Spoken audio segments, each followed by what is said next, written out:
In the spring of 1829, a tenant farmer working the fields near the Delaware-Maryland border made a discovery that would expose one of America's most chilling criminal enterprises.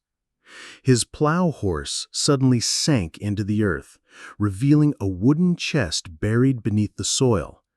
Inside lay the skeletal remains of what appeared to be a man, his bones yellowed with age and his skull showing clear signs of violence. This was just the beginning. Over the following weeks, authorities would uncover the bodies of at least 7 people on this property, including 3 children, all victims of a woman whose name had already become a whispered terror throughout the Delmarva Peninsula, Martha Patty Cannon. For nearly 2 decades, Cannon had operated what historians now call the reverse Underground Railroad, a network that kidnapped free African Americans and escaped slaves to sell them back into bondage in the Deep South. But this wasn't just about human trafficking. Cannon was also a serial killer who murdered rival slave traders, witnesses, and even children when they posed a threat to her operations. Court records from Sussex County, Delaware, show she was indicted for 4 murders. The witnesses claim the true number exceeded 20. Before we continue with the story of Patty Cannon and her reign of terror along the Mason-Dixon line, I want to hear from you. What state or city are you listening from? The reach of Cannon's criminal network extended far beyond her Delaware stronghold, touching communities from Philadelphia to the Mississippi Delta. Leave a comment and let me know where you're hearing this story. Don't forget to subscribe and hit that notification bell. These dark chapters of American history deserve to be remembered. The discovery of those buried remains would ultimately unravel a criminal conspiracy that had operated with virtual impunity for over a decade, protected by jurisdictional confusion, racial prejudice, and the simple fact that most of its victims were people whose disappearances went largely unnoticed by white society. The area where Patty Cannon built her empire of terror was uniquely suited for criminal activity. In the early 1800s, the region now known as Reliance sat at the intersection of 3 jurisdictions, Sussex County in Delaware and Caroline and Dorchester counties in Maryland. This strategic location allowed criminals to literally step across county and state lines to escape pursuing lawmen. The spot was so remote that locals called it Johnson's Crossroads, named for the tavern that would become the headquarters of the most notorious kidnapping ring in American history. The landscape itself seemed designed for concealment. Dense forests of pine and oak stretched for miles, broken only by marshy lands and small clearings where isolated farmsteads dotted the countryside. The Nantucket River wound through the region, providing waterways that could transport captives silently under cover of darkness. Roads were little more than cart paths, and the nearest substantial towns were days away by horseback. For someone seeking to operate outside the law, it was an ideal location. Martha Cannon, called Patty by those who knew her, had arrived in this borderland sometime around 1790. Court records suggest she was born around 1760, possibly under the name Lucretia Patricia Handley, though she kept origins deliberately vague. Some accounts place her birth in Canada, with immigration to Delaware at age 16. What is documented is her marriage to Jesse Cannon, a local farmer who owned property near the state line. Together, they had at least 1 daughter and lived what appeared to be an unremarkable rural life. Jesse Cannon was described by neighbors as a quiet man who kept to himself, working his small farm and raising tobacco and corn like dozens of other settlers in the region. The Cannon homestead sat on a modest plot of land that straddled the Delaware-Maryland border, a detail that would prove crucial to Patty's later criminal activities. The house itself was a simple 2-story structure built in the common style of the period, with thick wooden walls and small windows. What neighbors didn't know was that this seemingly ordinary home would soon house secret rooms and hidden spaces designed to conceal kidnapped human beings. But beneath this veneer of normalcy lay something far darker. The early 1800s marked a crucial period in American slavery. When Congress banned the importation of enslaved people from Africa in 1808, the demand for human labor in the expanding cotton fields of Alabama, Mississippi, and Georgia created a lucrative domestic market. A healthy adult slave who might have cost $300 before the ban now sold for over $1,000 in the Deep South. This price surge created powerful incentives for criminals willing to traffic in human misery. The economic transformation of the South following the invention of the cotton gin had created an insatiable demand for enslaved labor. Cotton production was expanding rapidly across the Gulf Coast states, and planters were willing to pay premium prices for workers. The legal ban on importing slaves from Africa meant that the only source of new enslaved people was the domestic population, either through natural increase or through the capture and re-enslavement of free African Americans. The Delmarva Peninsula was particularly vulnerable to these predators. Following the Revolutionary War, many enslaved people had been freed by their owners, either through gradual emancipation laws or individual acts of manumission. Maryland and Delaware had substantial populations of free African Americans who worked as laborers, artisans, and small farmers. These communities, while legally free, lived in constant fear. They had no powerful protectors, limited legal recourse, and their disappearances often went unreported or uninvestigated by white authorities who viewed them as less than fully human. The legal status of free African Americans in the early 1800s was precarious at best. While they were not enslaved, they possessed few of the rights enjoyed by white citizens. They could not vote, serve on juries, or testify against white defendants in most courts. Their freedom could be challenged at any time, and they were required to carry papers proving their status. For criminals like Paddy Cannon, these legal vulnerabilities created opportunities for exploitation.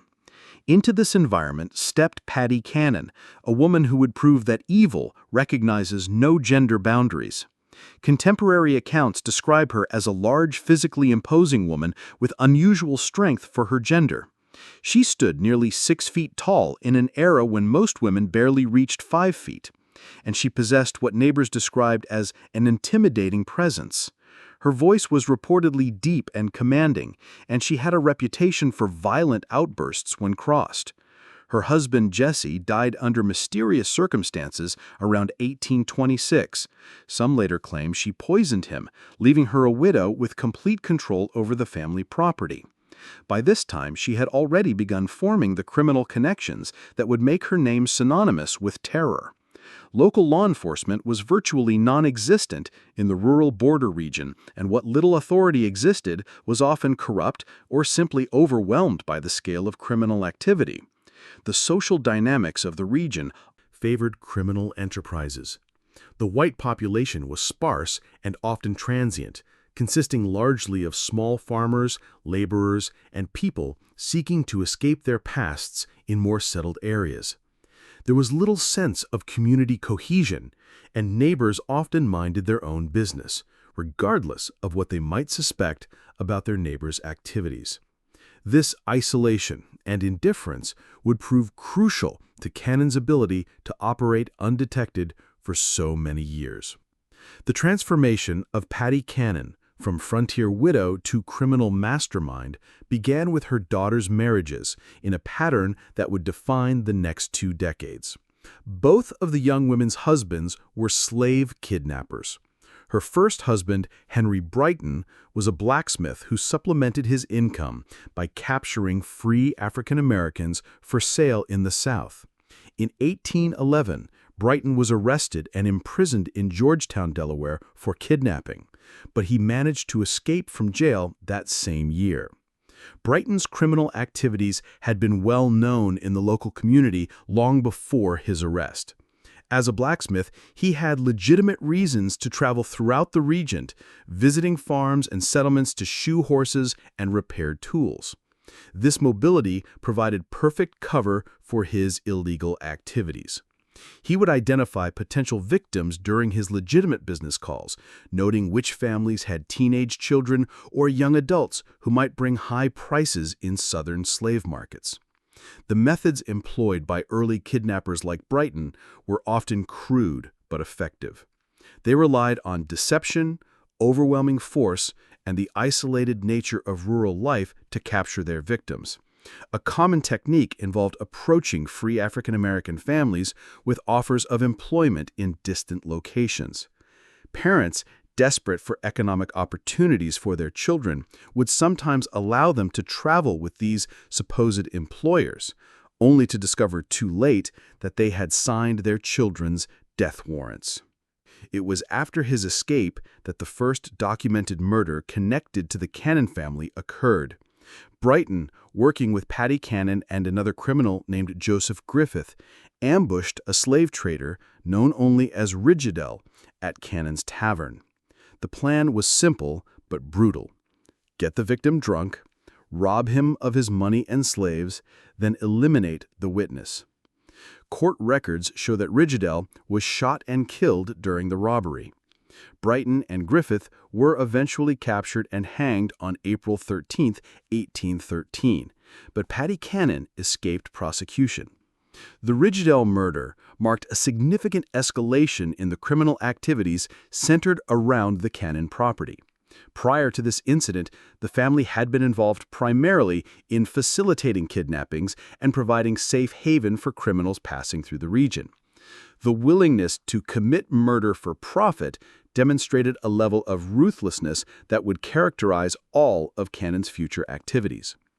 Contemporary newspaper accounts of the Rigidel case provide disturbing details about the crime. The victim had been traveling through the region with a substantial amount of money.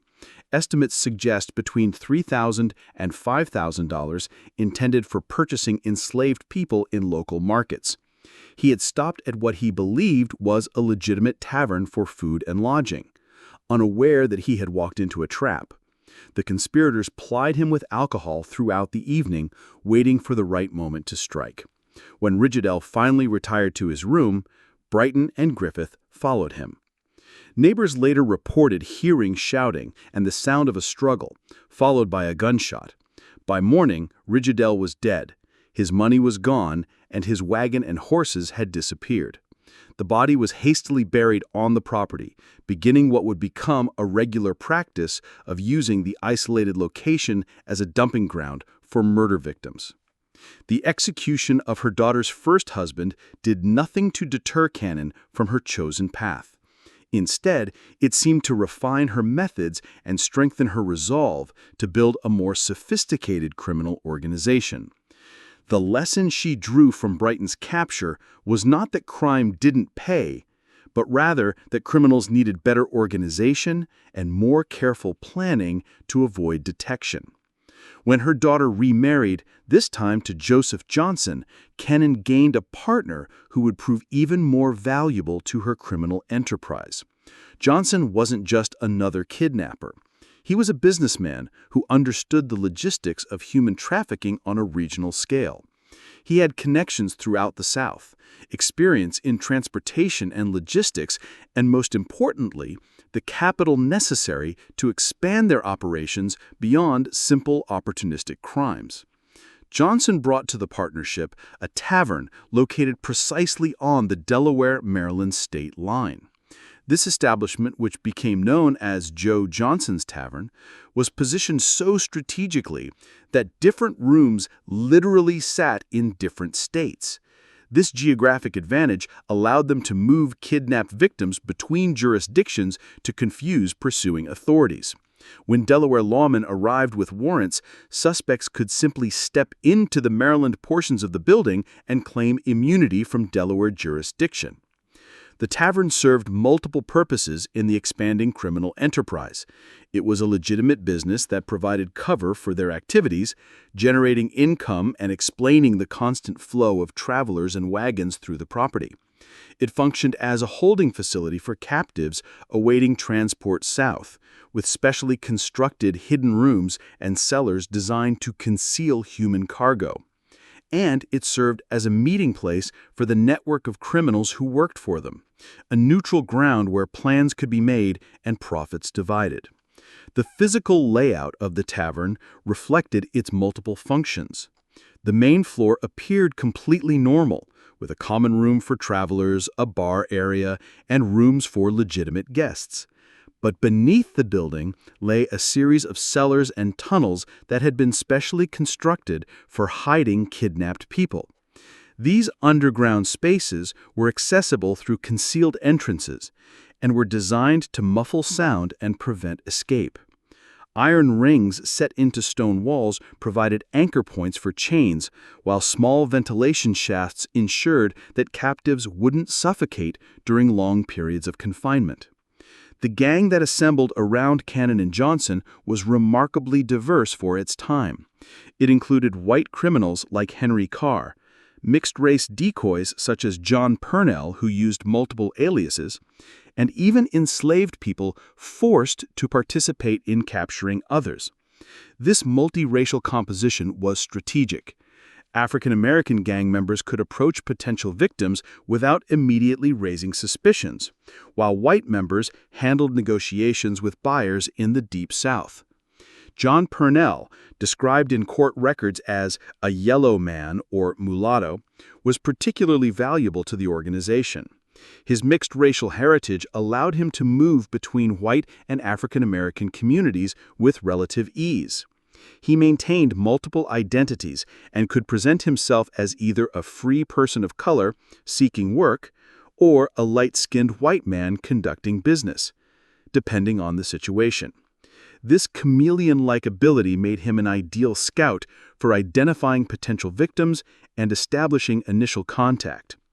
As the 1820s progressed, the scope of the Cannon-Johnson operation expanded dramatically. Their network stretched from Pennsylvania to Louisiana, with documented connections to buyers in Alabama, Mississippi, and Georgia. Mayor Joseph Watson of Philadelphia, a Quaker deeply committed to protecting free African Americans, began tracking the disappearances of citizens from his city and tracing them back to the Delmarva Peninsula. Watson's investigations revealed the horrifying scale of the operation. In 1825 alone, he documented dozens of kidnappings connected to the Cannon gang. The victims weren't just random targets. They were often specifically chosen for their vulnerability. Young adults brought the highest prices in southern markets, but children were also valuable because they could be trained for specific tasks and would provide decades of labor. The systematic nature of these kidnappings demonstrated a level of organization that went far beyond opportunistic crime.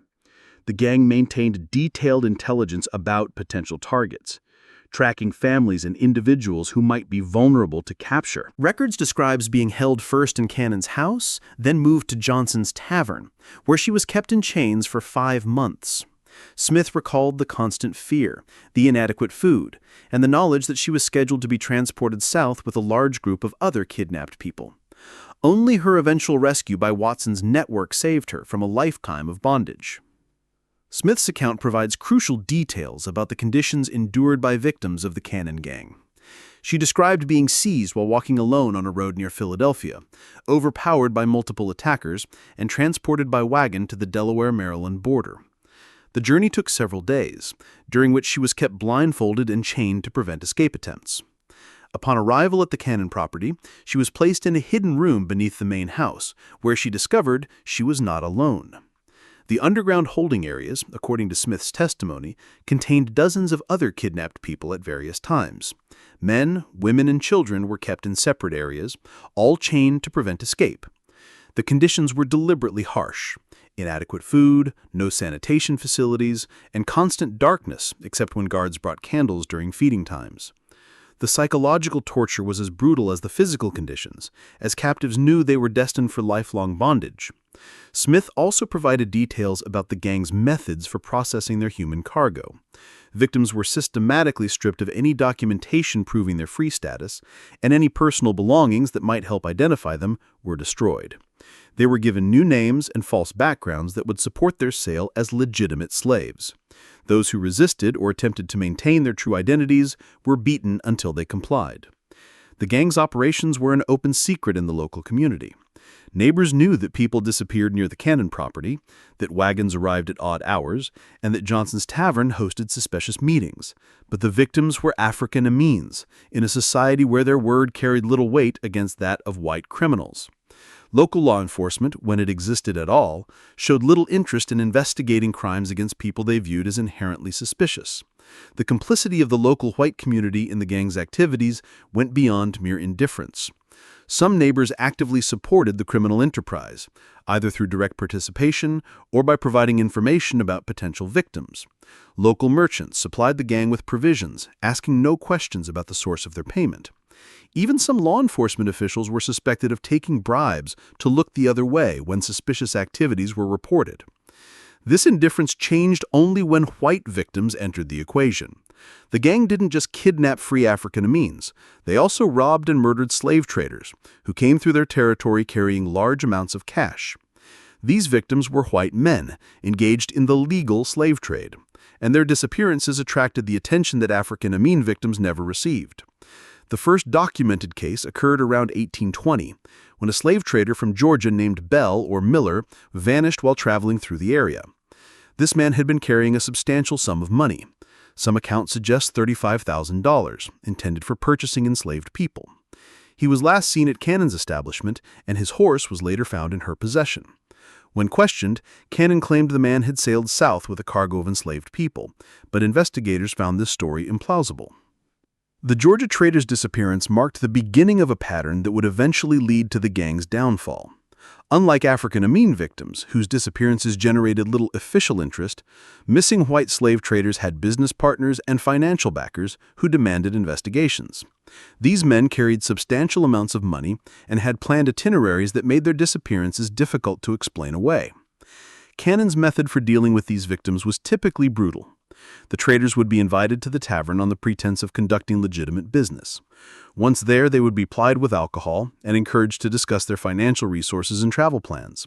When the opportunity arose, they would be murdered and robbed, their bodies buried on the property, and their money and any enslaved people they were traveling with would be incorporated into the gang's operations.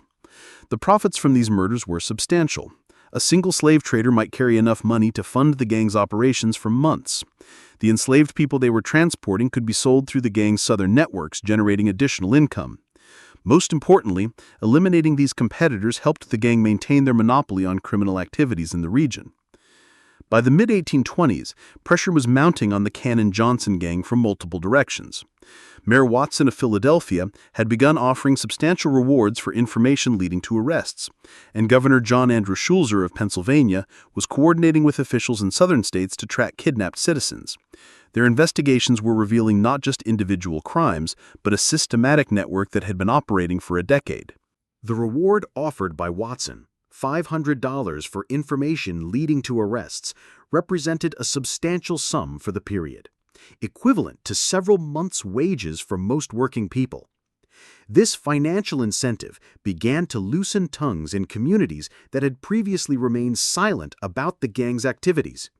Former associates, dissatisfied gang members, and even some victims who had managed to escape began providing information to authorities. The gang's response to this pressure was characteristically violent. Rather than scaling back their operations, they began eliminating potential witnesses more aggressively. This decision would ultimately prove to be their downfall, as it expanded their list of victims to include people whose disappearances could not be ignored. The escalation in violence during this period reflected Patty Cannon's increasingly paranoid mindset. She had built a criminal empire that generated enormous profits. Estimates suggest the gang's annual income exceeded $50,000, a fortune by early 19th century standards. But this success had made her a target for law enforcement attention, and she became convinced that former associates posed an existential threat to her operations. The most crucial figure in the gang's eventual exposure was a mixed-race boy named Cyrus James. Cannon had purchased James as a slave when he was only 7 years old and had raised him in her household. As he grew older, James was forced to participate in the gang's activities, serving as a decoy to lure other African Americans into traps. His intimate knowledge of the gang's operations, combined with his growing revulsion at the violence he witnessed, made him both an invaluable asset and a potential liability. James's position in the Cannon household was unique and tragically complex. As an enslaved child, he had no choice but to participate in whatever activities his owner demanded. But as he matured, he began to understand the full horror of what he was being forced to do. He was helping to destroy the lives of people who looked like him, people who shared his heritage and his vulnerability. This knowledge created an internal conflict that would eventually lead him to cooperate with authorities, despite the personal risks involved. The psychological manipulation employed by Cannon to control James was sophisticated and cruel. She alternated between treating him as a favored member of the household and threatening him with violence or sale to brutal masters in the Deep South. She convinced him that his survival depended entirely on her protection and that any betrayal would result in his immediate death. This combination of dependency and terror kept James loyal for years, even as he witnessed increasingly horrific crimes. James later testified that he witnessed Cannon murder multiple children on her property. In one particularly horrific account, he described seeing Cannon take a wounded African-American child, not yet dead, from the house in her apron, only for the child to never return. James knew where the bodies were buried because he had been forced to help dispose of them. The murders James witnessed were not random acts of violence, but calculated decisions based on Cannon's assessment of risk and profit. Children who became sick or injured were killed rather than treated, as medical care would have been expensive and would have attracted unwanted attention. Young people who proved difficult to control or who maintained their insistence on their free status were eliminated as potential sources of trouble. Even infants born to kidnapped women were sometimes killed if Cannon determined they would be more trouble than they were worth. The gang's undoing began with their treatment of rival slave traders. Competition in the illegal human trafficking trade was fierce, and Cannon's gang had developed a reputation for murdering competitors to steal their money and their human cargo. This practice accelerated as legitimate law enforcement pressure increased. Dead slave traders couldn't testify about their experiences with the gang. The decision to escalate their violence against white victims reflected both Cannon's growing desperation and her fundamental miscalculation about the consequences of such actions. She had operated for so long with impunity that she believed herself untouchable. The murder of African Americans had generated no serious law enforcement response, so she assumed that the same would be true for white victims. This assumption would prove fatal to her criminal enterprise. In early 1829, the bodies began to surface. A tenant farmer working land owned by Cannon was plowing a low-lying area that had recently been cleared of brush when his horse stumbled into what proved to be a grave. Inside a wooden chest, he discovered human bones that authorities determined belonged to the missing Georgia slave trader from nearly a decade earlier. This discovery triggered a systematic search of the property that would uncover multiple burial sites. The farmer who made the initial discovery was working land that Cannon had rented out for additional income.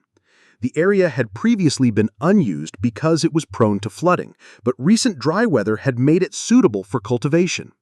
When the farmer's plow horse suddenly sunk into the ground, he initially assumed he had encountered a natural depression or perhaps an old well. It was only when he began digging to free his horse that he realized he had stumbled upon something far more sinister.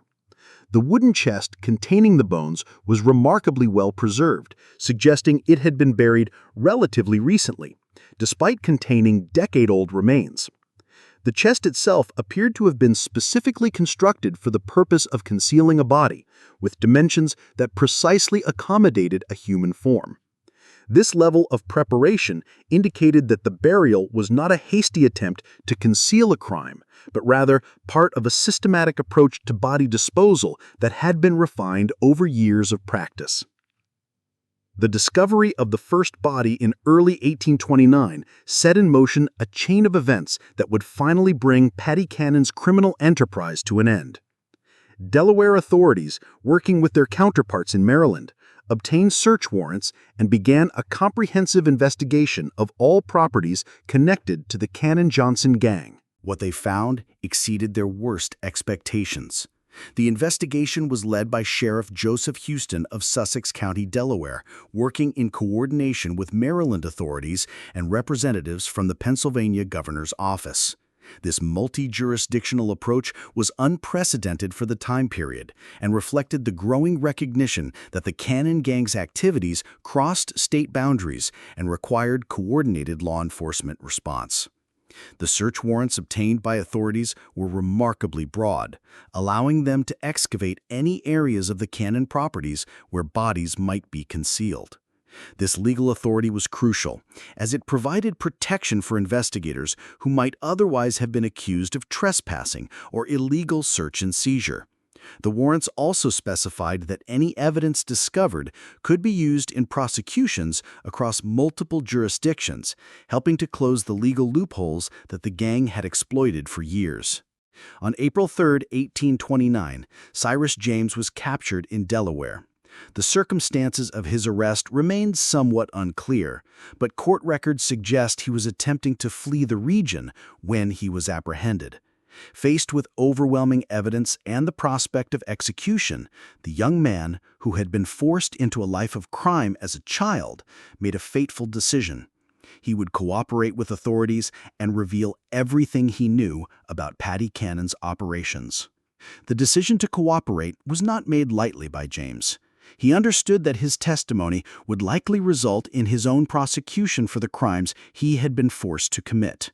But he also recognized that continued silence would mean protecting the woman who had enslaved him and forced him to participate in the destruction of countless other lives. His cooperation represented not just a legal strategy, but a moral choice to finally break free from the psychological control that Cannon had maintained over him for years. James's testimony was devastating. Speaking to Justice of the Peace in Seaford, Delaware, he provided detailed accounts of murders spanning nearly a decade.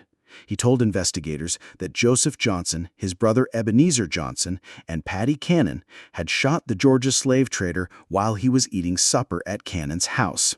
He had watched them carry the body to a wooden chest and bury it on the property. But this was just the beginning of his revelations. The level of detail in James's testimony was extraordinary and provided investigators with their first comprehensive understanding of the gang's operations. He was able to describe not just individual crimes, but the systematic methods employed by the gang over many years. He knew the locations of burial sites, the identities of other gang members, the routes used to transport kidnapped people, and the networks of buyers and sellers that stretched across multiple states. Following James's directions, authorities began excavating the Cannon property systematically. In a garden area, they found the body of a young mixed-race child. According to James's testimony, this child had been enslaved by Cannon along with his mother. Cannon had killed the child because she suspected the father was white, possibly a member of her own family. The article preserving this testimony contains no information about the fate of the child's mother, leaving open the horrifying possibility that she too was murdered. The discovery of the child's body was particularly disturbing to investigators because it demonstrated the extent of Cannon's callousness. This was not a victim of kidnapping or a rival criminal. This was a child who had been born into Cannon's household and lived under her control. The murder appeared to have been motivated purely by Cannon's racist paranoia and her fear that a mixed-race child might somehow threaten her operations. Additional excavations revealed 2 wooden boxes, each containing human bones. James identified one set of remains as belonging to another child he had seen Cannon beat to death with a piece of wood. The third set belonged to an adult, whom James described as someone they considered had property, meaning the gang believed this person was free and might have resources worth stealing. The systematic nature of these murders painted a picture of Cannon as something beyond a simple criminal. She was a serial killer who had been operating with impunity for years, protected by the isolation of her location, the indifference of local authorities to crimes against African Americans, and a network of co-conspirators who shared in her profits. The physical evidence discovered during the excavations corroborated James's testimony in remarkable detail. The wooden boxes used to contain bodies were of similar construction, suggesting they had been specifically manufactured for the purpose of concealing murder victims. The locations of the graves followed a pattern that indicated systematic planning rather than random burial. Most disturbingly, the condition of the remains suggested that some victims had been buried while still alive.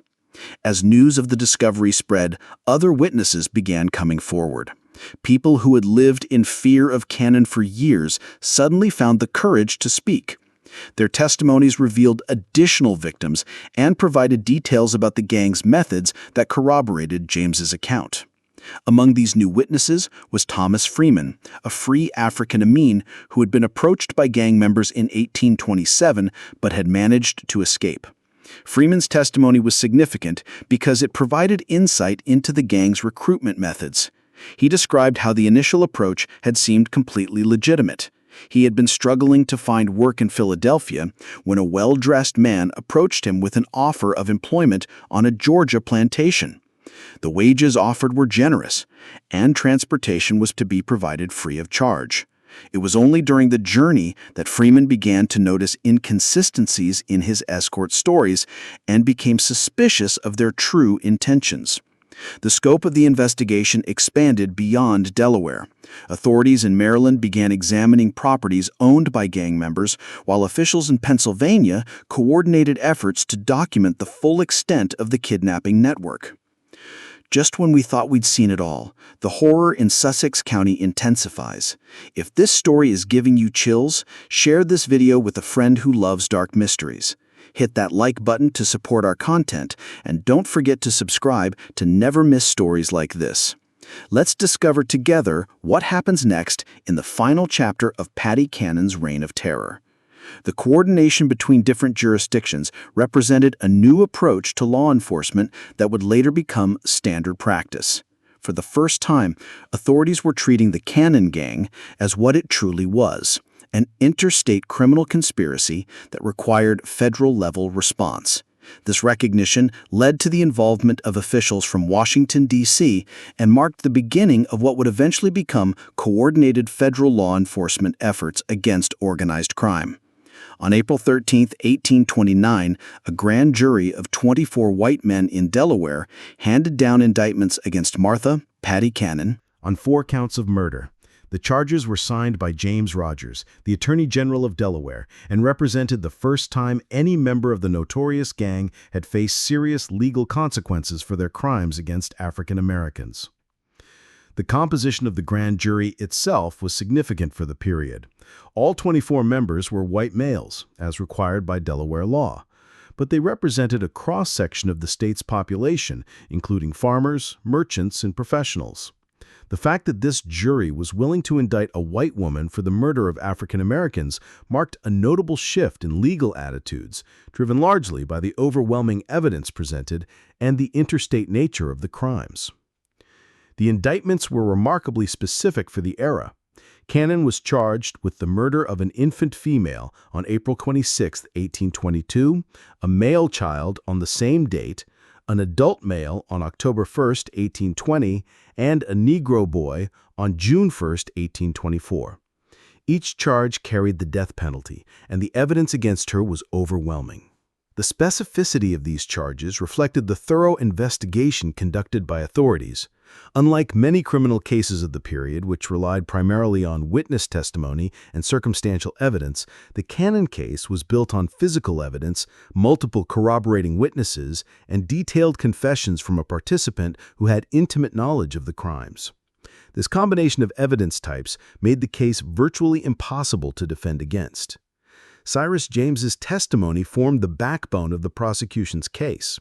His detailed knowledge of the gang's operations, combined with his ability to lead authorities to burial sites, made him the most valuable witness in Delaware legal history up to that point. The young man who had been forced into crime as a child now held the power to bring justice to the woman who had terrorized the region for decades. The prosecution team was led by Attorney General James Rogers, who had made his reputation prosecuting complex criminal cases across Delaware. Rogers understood that the Cannon case represented an opportunity to demonstrate that the law applied equally to all citizens, regardless of their race or social status. He also recognized that a successful prosecution would send a mighty message to other criminal enterprises operating in the region. But Patty Cannon herself presented a figure that defied easy categorization, even for her contemporaries. Newspaper accounts described her as a large, physically powerful woman who commanded fear and respect even from hardened criminals. At approximately 70 years old, she remained sharp-minded and defiant, showing no remorse for her actions even when confronted with irrefutable evidence. Contemporary descriptions of Cannon during her imprisonment paint a picture of an unrepentant criminal who seemed genuinely puzzled by the legal proceedings against her.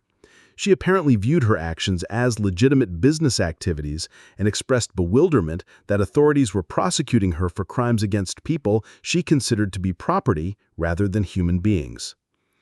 The conditions of her imprisonment in the Sussex County Jail in Georgetown, Delaware, reflected both the seriousness of her crimes and the unusual nature of having a female defendant facing multiple murder charges. She was kept under constant guard, as authorities feared both escape attempts and potential retaliation from surviving gang members. The Georgetown jail itself was a crude stone structure that had been built in the early 1800s to house petty criminals and debtors. It was not designed to hold dangerous felons facing capital charges, and authorities had to implement special security measures to ensure Cannon's continued detention. Extra guards were posted, and her cell was reinforced with additional iron bars and locks. During her confinement, Cannon began to speak more freely about her criminal career. According to contemporary accounts, she admitted to at least 24 people over the course of her criminal career. These victims included not just the African Americans found buried on her property, but also rival slave traders, potential witnesses, and anyone else who posed a threat to her operations. The most chilling aspect of Cannon's confessions was their matter-of-fact tone. She spoke of murder as a business necessity, describing the killing of children and adults with the same casual indifference she might have used to discuss livestock. Her apparent lack of any moral conscience shocked even hardened law enforcement officials who had seen the worst of frontier violence. Cannon's confessions provided authorities with details about crimes that extended far beyond the charges for which she had been indicted. She described murders dating back to the early 1910s, kidnappings that had involved hundreds of victims, and a criminal network that had reached into multiple states. These revelations confirmed investigators' suspicions that the crimes discovered on her property represented only a fraction of the gang's total activities. The legal proceedings moved forward with unusual speed for the period. The overwhelming evidence, combined with public pressure for justice, created momentum for a quick trial and resolution.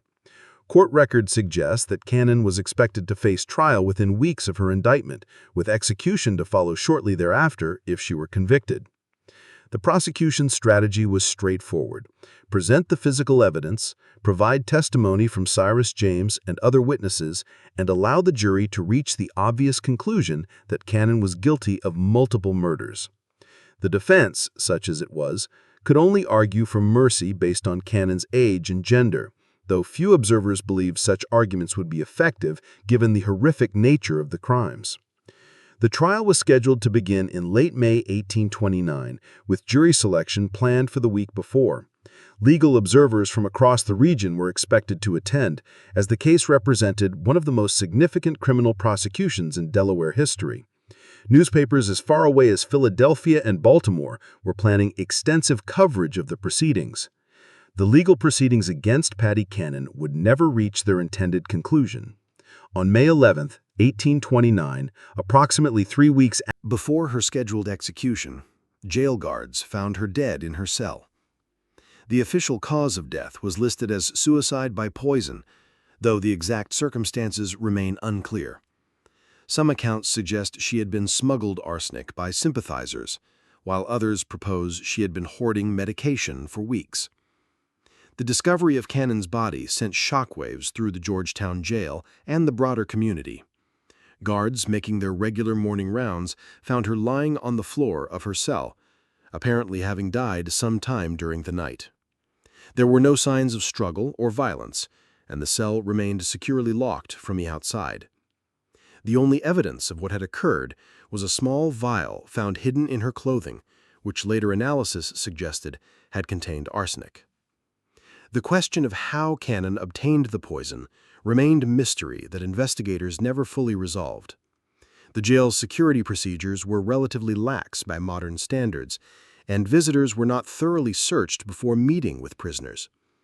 It was possible that a sympathizer had smuggled the poison to her during one of these visits, though no specific individual was ever identified as the source. Some contemporaries speculated that Cannon had been planning her suicide from the moment of her arrest. She had witnessed the execution of her daughter's first husband and understood exactly what fate awaited her if she were convicted. Rather than face the public humiliation of execution, she chose to die on her own terms, maintaining control over her fate until the very end. Her death robbed the victims' families of the satisfaction of seeing justice served, but it also brought to a close one of the most systematic criminal enterprises in early American history. Court records show that Cannon's death effectively ended the reverse Underground Railroad that had operated along the Delmarva Peninsula for nearly 2 decades. The immediate aftermath of Cannon's death was chaotic. Authorities had been preparing for what they expected to be the most significant criminal trial in Delaware history, and her suicide left them with unresolved questions about the full extent of her criminal network. The investigation into her activities continued for several months, but without her testimony, many details about the gang's operations remained unclear. The fate of her surviving co-conspirators varied. Joseph Johnson, her son-in-law and primary partner, had fled to Alabama or Mississippi before the investigations began. His brother Ebenezer also escaped to the Deep South, where they presumably continued their criminal activities beyond the reach of Delaware authorities. Local law enforcement made half-hearted attempts to pursue them, but the jurisdictional complications and vast distances involved made successful prosecution unlikely. Only Cyrus James, the enslaved boy forced into crime, remained to face justice, and his cooperation with authorities ultimately led to his freedom rather than execution. The Delaware courts, recognizing that James had been coerced into participating in the gang's activities and that his testimony had been crucial to uncovering the crimes, granted him his freedom and provided him with protection from retaliation. James' fate after the trial represented one of the few positive outcomes from the entire tragic episode. He was relocated to Pennsylvania, where abolitionists helped him establish a new identity and begin a legitimate life. Some accounts suggest he later became active in the Underground Railroad, using his knowledge of criminal networks to help legitimate efforts to assist escaped slaves. The investigation revealed that the Cannon-Johnson gang had been responsible for the kidnapping of hundreds of free African Americans over the course of their operations. While exact numbers remain disputed, conservative estimates suggest they trafficked between 500 and 1,000 people into slavery in the Deep South. The economic value of these crimes, measured in the prices slaves commanded in southern markets, represented millions of dollars in today's currency. The human cost of these crimes extended far beyond simple statistics. Each kidnapping represented the destruction of a family, the theft of a life, and the perpetuation of a system that treated human beings as property. Many victims were never recovered, living out their lives in bondage hundreds of miles from their homes. Children were separated from parents, spouses from each other, and entire communities lived in fear of similar attacks. The geographic scope of the gang's activities was equally staggering. Evidence collected during the investigation showed connections to criminal networks operating from New York to Louisiana. The Cannon Gang had been part of a larger system of illegal human trafficking that exploited the jurisdictional confusion and limited law enforcement capabilities of the early 19th century. Patty Cannon's body was initially buried in the graveyard of the Georgetown jail where she died. The burial was conducted without ceremony, reflecting the community's desire to forget the horrors associated with her name. When that land was later developed into a parking lot in the 20th century, her remains were moved to a potter's field near the new prison. In a bizarre twist that reflects the sensationalist attitude toward her crimes, her skull was separated from the rest of her remains and put on display in various venues over the years. As recently as 1961, it was on loan to the Dover Public Library, serving as a macabre reminder of one of Delaware's darkest chapters. This treatment of her remains, while disturbing by modern standards, reflected the public's continued fascination with her crimes and their desire to remember the horrors she had perpetrated. The legacy of Patty Cannon extends far beyond her individual crimes. Her story illustrates the systematic violence that underpinned American slavery, the vulnerability of free African Americans in the antebellum period, and the ways that geographic and legal loopholes could be exploited by sophisticated criminals. The reverse Underground Railroad she operated represented the dark mirror image of the networks that helped enslaved people escape to freedom, a reminder that for every story of liberation, there were countless others of re-enslavement and death. Modern historians continue to study the Cannon case as an example of how criminal enterprises could flourish in the gaps between legal jurisdictions. Her ability to operate for nearly 2 decades, despite the knowledge of local communities, demonstrated the combination of racism, legal limitations, and economic incentives that allowed such horrors to continue. The case also highlighted the limitations of early 19th century law enforcement. The lack of coordination between different jurisdictions, the absence of professional police forces, and the limited communication capabilities of the period all contributed to the gang's ability to operate with impunity. These lessons would later inform efforts to develop more effective law enforcement strategies for dealing with interstate crime. The impact on the local community was profound and lasting. The area around Johnson's Crossroads never fully recovered from its association with the Cannon Gang. The name was eventually changed to Reliance in an effort to escape the infamy, but the stigma persisted for generations. Property values in the area remained depressed for decades, and many families chose to relocate rather than remain in a place associated with such horrors. The Cannon case also had broader implications for American society's understanding of race and crime. The willingness of authorities to finally prosecute these crimes, even though the victims were primarily African Americans, marked a small but significant shift in legal attitudes.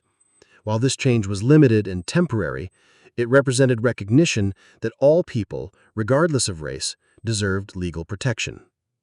The documentation and investigation of Cannon's crimes also contributed to the growing abolitionist movement. Systematic nature of the kidnapping network and the ease with which free African Americans could be reduced to slavery provided powerful evidence for abolitionists arguing that the entire system of slavery was inherently corrupt and dangerous. In the decades following Cannon's death, her story became part of regional folklore, though the details were often distorted or sensationalized. Numerous books, pamphlets, and newspaper articles recounted her crimes, though many mixed fact with fiction in ways that made it difficult to separate historical truth from legend. The most famous of these was George Alfred Townsend's novel, The Untailed Hat, published in 1884, which used Cannon's story as the basis for a melodramatic tale of frontier crime. The site of the original Cannon house remained a source of morbid fascination for decades. Visitors would travel to the remote location to see where the crimes had occurred, and local residents developed a cottage industry, providing tours and selling souvenirs. The original house was finally torn down in 1948, but the site continued to attract curiosity seekers well into the modern era. This mystery shows us how easily society can turn a blind eye to systematic violence when the victims are perceived as less than fully human. The indifference that allowed Patty Cannon to operate for decades was finally overcome only when her crimes expanded to include white victims, whose disappearances could not be ignored. The legal system that failed to protect free African Americans from kidnapping and murder was the same system that ultimately prosecuted Cannon only when she threatened the interests of white slave traders. The Cannon case serves as a stark reminder of the human capacity for evil and the importance of vigilant law enforcement and community responsibility. It demonstrates how criminal enterprises can flourish in environments where society fails to protect its most vulnerable members. Most importantly, it preserves the memory of hundreds of victims whose names are largely forgotten, but whose suffering should never be minimized or ignored. What do you think of this story? Do you believe everything was revealed about the full scope of her criminal network? The evidence suggests that Patty Cannon's gang was part of a much larger system of illegal human trafficking that extended far beyond the Delaware-Maryland border. Many questions remain unanswered about the full extent of their activities and the fate of their victims. Leave your comment below and share your thoughts about this dark chapter in American history. If you enjoyed this tale and want more horror stories from America's hidden past, subscribe, hit the notification bell, and share with someone who loves mysteries from our nation's forgotten crimes. See you in the next video, where we'll explore another terrifying true story from the shadows of American history.